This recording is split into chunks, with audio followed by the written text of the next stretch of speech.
Banjan, a Bachelor of Science and Entrepreneurship student.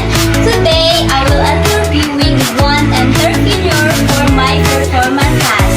Let's begin!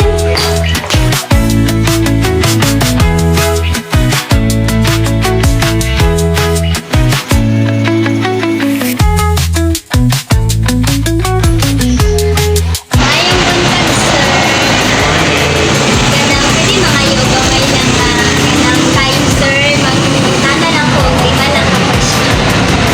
Pwede kayo. Dito sa sulod. Thank you, sir. Okay, good morning, guys. Can you please introduce yourself regarding your business?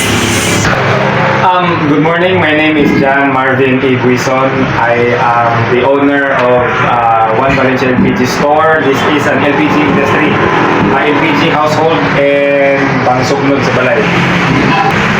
Thank you, sir. Sige, ang kadwa nga pangutana, sir, is what is the biggest management challenge na imo na agian?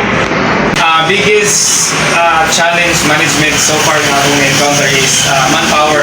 Pagdala sa mga tao na mahimo sila consistent sa duty sa inventory o sa pagbaligya. Okay, this is a customer service outlet and branch na tindahan. So, kana challenge na kaya na. And also for the stocks. Thank you, sir. So, ikatulo, sir, is kanang what is management skills na the most important?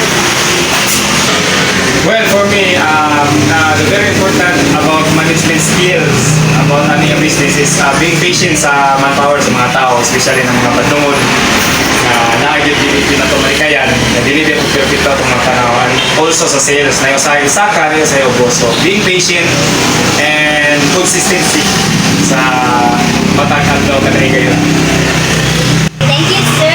So, ang ikaw pa, sir, is what is the biggest mistake na imo ang nagian?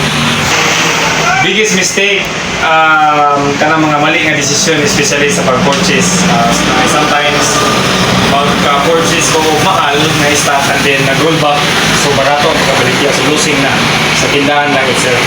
So, mo pinaka-dako na usahay pa sa iyo, kaya po ako na sa negosyo.